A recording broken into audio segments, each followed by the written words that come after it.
3 days. 3 days.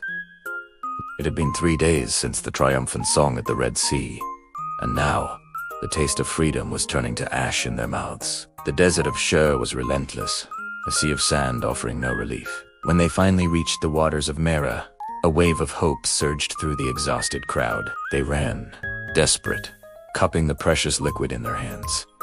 But the hope soured instantly. It's bitter. Poison. The cries of despair turned on Moses. Have you brought us all this way just to watch us die of thirst? The man who had faced down a pharaoh now knelt in the dust, his people's bitterness echoing his own. Lord, he prayed, their eyes see only this harsh earth. Show them your hand. God's command was simple, strange. Take that branch. Moses obeyed, casting the wood into the foul water. A ripple spread, and the sound of the water changed, softening into a clear, inviting trickle. Drink, Moses declared. The Lord is he who heals you. One sip, then another. The water was sweet, but the desert had more tests. As twilight fell over the desert of Sin, a new sound rose from the camp. The sound of children crying from hunger. The memory of Egypt, once a symbol of bondage, was now twisted into a mirage of plenty. A woman's voice cut through the air, sharp with resentment. In Egypt, we were slaves, but at least our pots were full of meat. Here, the sand is our only bread. Aaron, his face etched with weariness, stepped forward. It is not against us that you grumble, but against the one who broke your chains. The complaint reached the heavens, and the response was swift and miraculous. The next morning, as the sun's first rays touched the camp, the people awoke to a wonder. The ground was covered with a fine, white, frost-like substance. They stared, bewildered. Man, who? What is it? Moses' voice rang out with authority and instruction. It is the bread from heaven. Gather only what you need for today. Not more, not less. Learn to depend on him every morning. And as evening fell, a shadow passed over the camp, a cloud of quail, descending so low they could be gathered by hand. Provision from the sky. But dependence is a hard lesson, and faith is fragile under a blistering sun. At Rephidim, the water ran out again.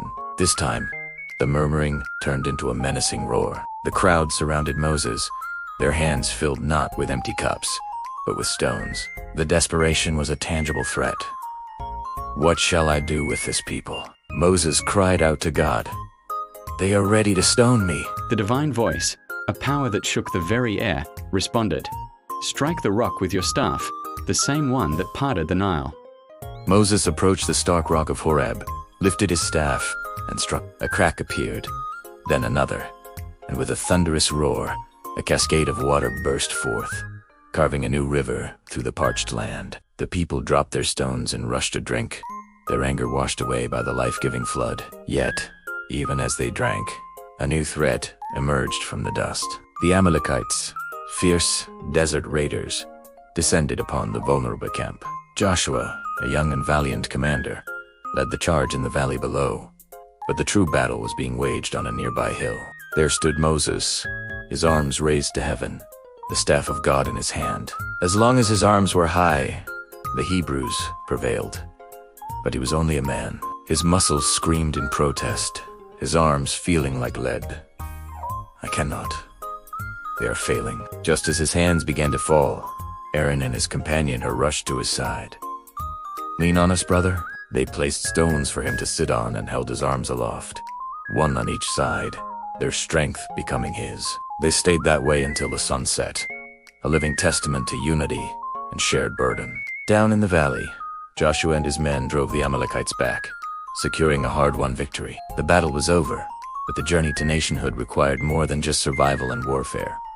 It required wisdom. That wisdom arrived in the form of Jethro, Moses' father-in-law, a Midianite priest who came to the camp with Moses' wife and sons. He watched with growing concern as Moses sat from morning till evening, judging every single dispute among the people. The line was endless, the faces strained. Jethro took Moses aside that night, his voice gentle but firm. What you are doing is not good, my son. You will wear yourself out, and this people with you.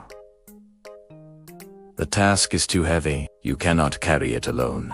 You are the bridge between the people and God, but you cannot be every brick and stone of that bridge. Jethro's advice was practical, profound. Choose capable men, men who fear God and hate dishonest gain. Let them be judges over thousands, hundreds, fifties, and tens. They can handle the small matters.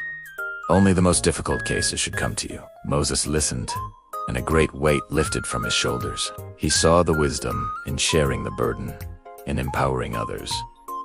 Your wisdom is a sanctuary, Father. With a new structure of leadership in place, the great caravan of people moved on, their destination now in sight. They arrived at the foot of a massive, jagged mountain that pierced the sky. Sinai. A heavy, awe-inspiring silence fell over the vast assembly. Here, Moses declared, his voice filled with a historic gravity. Here, we are no longer fugitives.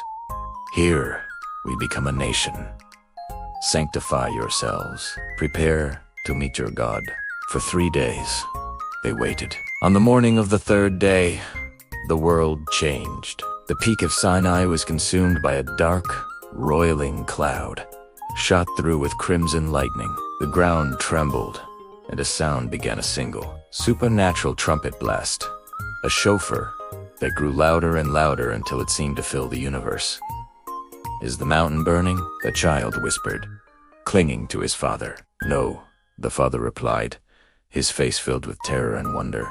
It is the glory descending. The Lord called Moses to the mountain, and he went, climbing alone into the smoke and fire. And from the heart of that inferno, a voice spoke, a voice that was not thunder, but articulate power. I am the Lord your God, who brought you out of the land of Egypt.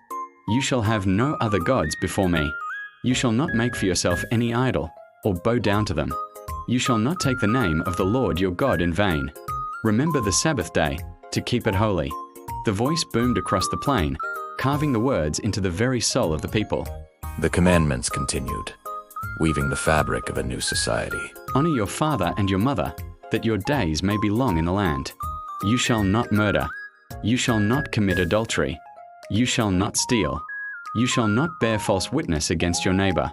You shall not covet anything that belongs to your neighbor. The raw power of the divine presence was too much. The people shrank back, hiding their faces, trembling. They cried out to Moses, "Go. You go near and listen. Then you can tell us what the Lord says. If we hear his voice again, we will surely die." Moses, standing between the terror of the people and the glory of God, reassured them. Do not be afraid. God has come to test you, so that the fear of him may remain with you, keeping you from sin. The people stood at a distance while Moses approached the thick darkness where God was. There, he received more than just the 10 Commandments. By the light of a fire, he transcribed the laws for justice, for the weak, for the servant, and for the stranger. The Book of the Covenant. For you, too, were strangers in the land of Egypt. When he returned, he built an altar at the foot of the mountain and read every word of the book to the people. When he finished, a single voice rose from the assembly, a unified shout of commitment. Everything the Lord has said, we will do. Moses then took the blood of the sacrifices and sprinkled it on the altar and on the people. Behold, he declared, the blood of the covenant that the Lord has made with you in accordance with all these words. The promise was sealed. A bond was forged not just by words, but by blood. With the covenant made, Moses was called one last time. He ascended the mountain again, disappearing into the luminous cloud of God's glory. The journey from slavery had brought them to this mountain, to this moment of divine encounter. But as Moses vanished into the light, where he would remain for 40 days and 40 nights, it was clear that this was not an ending. The covenant was a beginning. The journey had only just begun. Thank you for watching. If this story moved you, please like, share, and subscribe for more chapters from history's most epic tales.